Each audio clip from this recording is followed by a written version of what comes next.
ആകാശവാണി.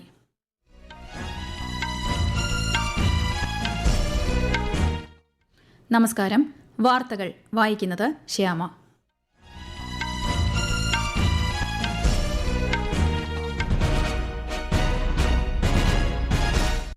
പ്രധാന വാർത്തകൾ.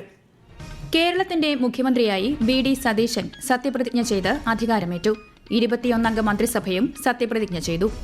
രാജ്യത്ത് ആദ്യമായി വയോജനങ്ങൾക്കായി പ്രത്യേക വകുപ്പ് രൂപീകരിക്കാനും കെഎസ്ആർടിസി ബസ്സുകളിൽ സ്ത്രീകൾക്കുള്ള സൌജന്യയാത്ര ജൂൺ 15 മുതൽ നടപ്പാക്കാനും ആദ്യ മന്ത്രിസഭായോഗത്തിൽ തീരുമാനം. 3ാമത് ഇന്ത്യ നോർഡിക് ഉച്ചകോടിയിൽ പങ്കെടുക്കുന്നതിനായി പ്രധാനമന്ത്രി നരേന്ദ്രമോദി നോർവേയിലെത്തി. നോർവെ പ്രധാനമന്ത്രിയുമായി നരേന്ദ്രമോദി ഉഭയകക്ഷി ചർച്ച നടത്തി. രാജ്യത്തിന്റെ കയറ്റുമതി മേഖല ശക്തിപ്പെട്ടതായും ആഗോള വെല്ലുവിളികൾക്കിടയിലും ഇന്ത്യ അതിവേഗം മുന്നേറുകയാണെന്നും കേന്ദ്രമന്ത്രി പീയൂഷ് ഗോയൽ. സംസ്ഥാനത്ത് ശക്തമായ മഴ തുടരും. കണ്ണൂർ, കാസർഗോഡ് ജില്ലകളിൽ ഇന്ന് ഓറഞ്ച് ജാഗ്രത. കേരളം, കർണാടക, ലക്ഷദ്വീപ് തീരങ്ങളിൽ ഇന്നും നാളെയും മത്സ്യബന്ധനത്തിന് വിലക്ക്. IPL ക്രിക്കറ്റിൽ ഇന്ന് Chennai super Kings Sunrisers Hyderabad പോരാട്ടം. വാർത്തകൾ വിശദമായി. മുഖ്യമന്ത്രി വി.ഡി. സതീശന്റെ നേതൃത്വത്തിലുള്ള UDF മന്ത്രിസഭ സത്യപ്രതിജ്ഞ ചെയ്ത് അധികാരമേറ്റു. സെൻട്രൽ സ്റ്റേഡിയത്തിലെ പ്രത്യേക വേദിയിൽ നടന്ന ചടങ്ങിൽ ഗവർണർ രാജേന്ദ്ര വിശ്വനാഥ് അർലേക്കർ സത്യവാചകം ചൊല്ലിക്കൊടുത്തു. മുഖ്യമന്ത്രി വി.ഡി. സതീശൻ ഉൾപ്പെടെ 21 മന്ത്രിമാരാണ് സത്യപ്രതിജ്ഞ ചെയ്ത് ചുമതലയേറ്റത്. ചടങ്ങിനായി സെൻട്രൽ സ്റ്റേഡിയത്തിലും പരിസര പ്രദേശങ്ങളിലും വിപുലമായ സുരക്ഷാ ക്രമീകരണങ്ങളാണ് പോലീസ് ഒരുക്കിയത്. വിശദാംശങ്ങളുമായി ആകാശവാണി തിരുവനന്തപുരം ജില്ലാ പ്രതിനിധി രജു കോലിയക്കോട്. ലോക്സഭാ പ്രതിപക്ഷ നേതാവ് രാഹുൽ ഗാന്ധി, കോൺഗ്രസ് അധ്യക്ഷൻ മല്ലികാർജ്ജുൻ ഖാർഗെ, എംപിമാരായ പ്രിയങ്ക ഗാന്ധി, KC വേണുഗോപാൽ, കർണാടക മുഖ്യമന്ത്രി സിദ്ധരാമയ്യ, കർണാടക ഉപമുഖ്യമന്ത്രി DK ശിവകുമാർ, തെലങ്കാന മുഖ്യമന്ത്രി രേവന്ത് റെഡ്ഡി, ഹിമാചൽ പ്രദേശ് മുഖ്യമന്ത്രി സുഖ്വീന്ദർ സിംഗ് സുഖു, നിയുക്ത പ്രതിപക്ഷ നേതാവ് പിണറായി വിജയൻ തുടങ്ങിയ പ്രമുഖരും ജനപ്രതിനിധികൾ, ഉന്നത ഉദ്യോഗസ്ഥർ ചടങ്ങിൽ പങ്കെടുത്തു. സത്യപ്രതിജ്ഞയ്ക്ക് ശേഷം ഗവർണർ രാജേന്ദ്ര വിശ്വനാഥ് ആർലേക്കർ ലോക്ഭവനിൽ ഒരുക്കിയ ചായ സൽക്കാരത്തിൽ മുഖ്യമന്ത്രിയും മന്ത്രിമാരും പങ്കെടുത്തു. തുടർന്ന് സെക്രട്ടേറിയറ്റിലെ തങ്ങളുടെ ഓഫീസുകളിലെത്തി ഔദ്യോഗികമായി ചുമതലയേറ്റു. കേരളത്തിൽ കെഎസ്ആർടിസി ബസ്സുകളിൽ സ്ത്രീകൾക്കുള്ള സൌജന്യയാത്ര ജൂൺ 15 മുതൽ നടപ്പാക്കുമെന്ന് മുഖ്യമന്ത്രി വി.ഡി. സതീശൻ. ആദ്യ മന്ത്രിസഭായോഗത്തിന് ശേഷം മാധ്യമങ്ങളോട് സംസാരിക്കുകയായിരുന്നു അദ്ദേഹം. രാജ്യത്ത് ആദ്യമായി വയോജനങ്ങൾക്കായി പ്രത്യേക വകുപ്പ് രൂപീകരിക്കുമെന്നും വയോജനങ്ങളുടെ ജീവിത നിലവാരം ഉയർത്തുന്നതിനായി സമഗ്ര പദ്ധതികൾ തയ്യാറാക്കുമെന്നും അദ്ദേഹം വ്യക്തമാക്കി. ആശാവർക്കർമാരുടെ ഓണറേറിയത്തിൽ 3000 രൂപ വർധനവ് വരുത്താനും അംഗനവാടി ജീവനക്കാർ, ഹെൽപ്പർമാർ, പാചകത്തൊഴിലാളികൾ, പ്രീ പ്രൈമറി അധ്യാപകർ, ആയമാർ എന്നിവരുടെ വേതനത്തിൽ 1000 രൂപ വർദ്ധിപ്പിക്കാനും മന്ത്രിസഭായോഗത്തിൽ തീരുമാനമായി. MLAയും മുൻ മന്ത്രിയുമായ G. സുധാകരനെ പ്രോടൈം സ്പീക്കറായി നിയമിക്കാൻ മന്ത്രിസഭ തീരുമാനിച്ചതായി മുഖ്യമന്ത്രി അറിയിച്ചു. മെയ് 21-ന് MLAമാരുടെ സത്യപ്രതിജ്ഞ നടത്താനും 22-ന് സ്പീക്കർ തെരഞ്ഞെടുപ്പിനുമായി നിയമസഭയുടെ പ്രത്യേക സമ്മേളനം വിളിച്ചു ചേർക്കാൻ ഗവർണറോട് ശുപാർശ ചെയ്തതായി മുഖ്യമന്ത്രി അറിയിച്ചു. മെയ് 29-നാണ് ഗവർണറുടെ നയപ്രഖ്യാപനം. സംസ്ഥാനത്തിന്റെ നിലവിലെ ധനസ്ഥിതിയെക്കുറിച്ചുള്ള ധവളപത്രം പ്രസിദ്ധീകരിക്കുമെന്നും നവകേരള സദസ്സിനിടെയുണ്ടായ പോലീസ് അതിക്രമത്തെക്കുറിച്ച് പ്രത്യേക അന്വേഷണ സംഘം രൂപീകരിച്ച് അന്വേഷിക്കുമെന്നും മുഖ്യമന്ത്രി വാർത്താസമ്മേളനത്തിൽ വ്യക്തമാക്കി. 3ാമത് ഇന്ത്യ നോർഡിക് ഉച്ചകോടിയിൽ പങ്കെടുക്കുന്നതിനായി പ്രധാനമന്ത്രി നരേന്ദ്രമോദി നോർവേയിലെത്തി. നോർവെ പ്രധാനമന്ത്രി യോനാസ് ഗഹർ സ്റ്റോറുമായി അദ്ദേഹം ഓസ്ലോയിൽ ഉഭയകക്ഷി ചർച്ച നടത്തി. വ്യാപാരം, നിക്ഷേപം, സമുദ്ര സമ്പദ് വ്യവസ്ഥ, പുനരുപയോഗ ഊർജ്ജം, വിദ്യാഭ്യാസം, ബഹിരാകാശം, ആർട്ടിക് മേഖല എന്നിവയുൾപ്പെടെയുള്ള മേഖലകളിൽ ഇരു രാജ്യങ്ങളും തമ്മിലുള്ള സഹകരണം ശക്തമാക്കാൻ ചർച്ചയിൽ ധാരണയായി. കഴിഞ്ഞ വർഷം പ്രാബല്യത്തിൽ വന്ന ഇന്ത്യ EFTA വ്യാപാര സാമ്പത്തിക പങ്കാളിത്ത കരാർ ഇന്ത്യയും നോർവേയും തമ്മിലുള്ള പങ്കിട്ട പുരോഗതിയുടെയും സമൃദ്ധിയുടെയും ഉദാഹരണമാണെന്ന് പ്രധാനമന്ത്രി നരേന്ദ്രമോദി സംയുക്ത വാർത്താ സമ്മേളനത്തിൽ പറഞ്ഞു. പഹൽഗാം ഭീകരാക്രമണത്തെ തുടർന്നുള്ള പ്രതിസന്ധി ഘട്ടത്തിൽ ഭീകരതയ്ക്കെതിരെ ഇന്ത്യയ്ക്കൊപ്പം ഉറച്ചുനിന്ന നോർവേയുടെ നിലപാട് യഥാർത്ഥ സൌഹൃദത്തിന്റെ അടയാളമാണെന്നും അദ്ദേഹം വിശേഷിപ്പിച്ചു. मैं पिछले वर्ष नॉर्वे आने वाला था, लेकिन पहलगाम में हुए आतंकी हमले के कारण वह यात्रा स्थगित करनी पड़ी. उस कठिन समय में नॉर्वे ने आतंकवाद के विरुद्ध भारत के साथ मजबूती से खड़े होकर सच्ची मित्रता का परिचय दिया. आज जब मैं नॉर्वे आया हूं तो मैं इस सॉलिडेरिटी के लिए हृदय से आभार व्यक्त करता हूं. നോർവെ സന്ദർശനത്തിനിടെ കിങ് ഹരാൾഡ് അഞ്ചാമനുമായും സോഞ്ച രാജ്ഞിയുമായും അദ്ദേഹം കൂടിക്കാഴ്ച നടത്തും. 43 വർഷത്തിനിടെ ആദ്യമായാണ് ഒരു ഇന്ത്യൻ പ്രധാനമന്ത്രി നോർവെ സന്ദർശിക്കുന്നത്.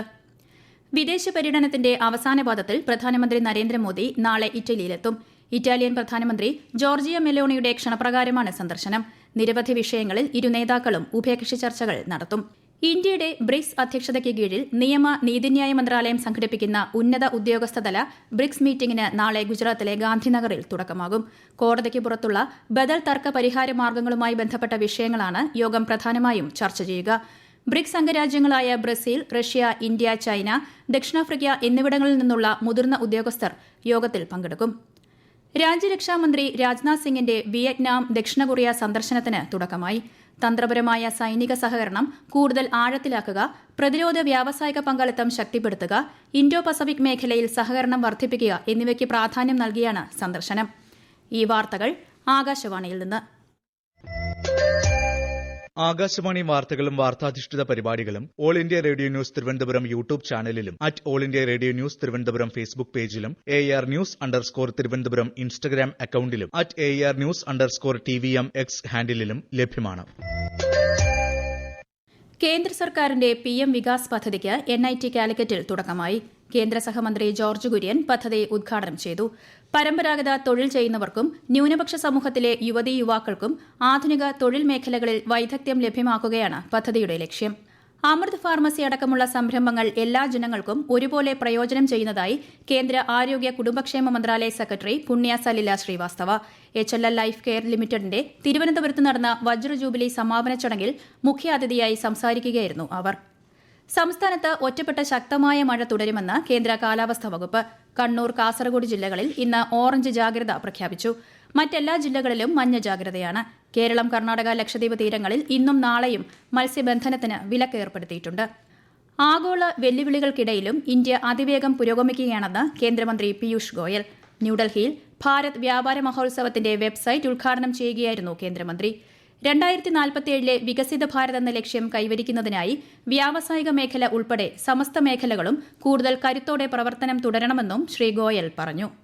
विकसित भारत 2047 जो प्रधानमंत्री जी ने हम सबको प्रोत्साहित किया है अमृत काल में मेहनत करने के लिए, वो लक्ष्य बड़ा है, पर भारत के उद्योग व्यापार जगत, भारत के लोगों में जो आज उत्साह है और सफलता के लिए जिस प्रकार से पूरा देश 140 करोड़ लोग एकत्र हुए हैं, मुझे लगता है कि कोई ताकत दुनिया की ना हमें रोक पाएगी ना हमारे को थम पाएगी. രാജ്യത്തിന്റെ കയറ്റുമതി ഏകദേശം $863 ബില്യൺ എത്തിയതായും നടപ്പ് സാമ്പത്തിക വർഷത്തിൽ കയറ്റുമതി $1 ട്രില്യൺ കൈവരിക്കുക എന്നതാണ് ലക്ഷ്യമെന്നും ശ്രീ ഗോയൽ വ്യക്തമാക്കി. IPL ക്രിക്കറ്റിൽ ഇന്ന് Chennai super Kings Sunrisers Hyderabad പോരാട്ടം. ടോസ് നേടിയ ചെന്നൈ ബാറ്റിംഗ് തിരഞ്ഞെടുത്തു. ചെന്നൈ MA ചിദംബരം സ്റ്റേഡിയത്തിലാണ് മത്സരം. ISL ഫുട്ബോളിൽ ഇന്ന് കേരള ബ്ലാസ്റ്റേഴ്സ് FC ഗോവ പോരാട്ടം. കൊച്ചിയിലെ കലൂർ സ്റ്റേഡിയത്തിലാണ് മത്സരം. പ്രധാനമന്ത്രി നരേന്ദ്രമോദി ജനങ്ങളുമായി ആശയങ്ങൾ പങ്കുവയ്ക്കുന്ന പ്രതിമാസ റേഡിയോ പ്രഭാഷണ പരിപാടി മൻ കി ബാത്ത് ഈ മാസം 31-ന്. പരിപാടിയുടെ 134-ാം പതിപ്പാണിത്. പരിപാടിയിലേക്കുള്ള ആശയങ്ങളും അഭിപ്രായങ്ങളും 1800-11-7800 എന്ന ടോൾ ഫ്രീ നമ്പറിലൂടെയോ നമോ മൊബൈൽ ആപ്പിലൂടെയോ MyGov ഓപ്പൺ ഫോറത്തിലൂടെയോ സമർപ്പിക്കാം. നിർദ്ദേശങ്ങൾ ഈ മാസം 29 വരെ സ്വീകരിക്കും. 2 ദിവസത്തെ ഛത്തീസ്ഗഡ് സന്ദർശനത്തിന് കേന്ദ്ര ആഭ്യന്തരമന്ത്രി ബസ്തർ ജില്ലയിൽ പബ്ലിക് കൺവീനിയൻസ് സെന്ററിന്റെ ഉദ്ഘാടനം നിർവഹിച്ചു. ഛത്തീസ്ഗഡിനെ നക്സൽ മുക്തമായി പ്രഖ്യാപിച്ചതിന് ശേഷമുള്ള അദ്ദേഹത്തിന്റെ ആദ്യ സന്ദർശനമാണിത്. ജഗദൽപൂരിൽ രക്തസാക്ഷികളുടെ കുടുംബാംഗങ്ങളുമായി അദ്ദേഹം സംവദിച്ചു. വികസിത ഭാരതം യാഥാർത്ഥ്യമാക്കുന്നതിന്റെ ഭാഗമായി 2047ഓടെ രാജ്യത്തെ ആണവോർജ്ജ ശേഷി 100 ഗിഗാവാട്ടായി ഉയർത്തുകയാണ് ഇന്ത്യയുടെ ലക്ഷ്യമെന്ന് കേന്ദ്ര സഹമന്ത്രി ജിതേന്ദ്ര സിംഗ്. ഇന്ത്യയുടെ ആണവോർജ്ജ മേഖലയിലെ സ്വകാര്യ നിക്ഷേപ സാധ്യതകളും വ്യവസായ സഹകരണവും ചർച്ച ചെയ്യുന്നതിനായി US-ൽ നിന്നുള്ള വ്യവസായ പ്രതിനിധി സംഘവുമായി കൂടിക്കാഴ്ച നടത്തുകയായിരുന്നു അദ്ദേഹം. പ്രധാന വാർത്തകൾ വീണ്ടും. കേരളത്തിന്റെ മുഖ്യമന്ത്രിയായി VD സതീശൻ സത്യപ്രതിജ്ഞ ചെയ്ത് അധികാരമേറ്റു. 21-അംഗ മന്ത്രിസഭയും സത്യപ്രതിജ്ഞ ചെയ്തു. രാജ്യത്ത് ആദ്യമായി വയോജനങ്ങൾക്കായി പ്രത്യേക വകുപ്പ് രൂപീകരിക്കാനും KSRTC ബസ്സുകളിൽ സ്ത്രീകൾക്കുള്ള സൌജന്യ യാത്ര ജൂൺ 15 മുതൽ നടപ്പാക്കാനും ആദ്യ മന്ത്രിസഭായോഗത്തിൽ തീരുമാനം.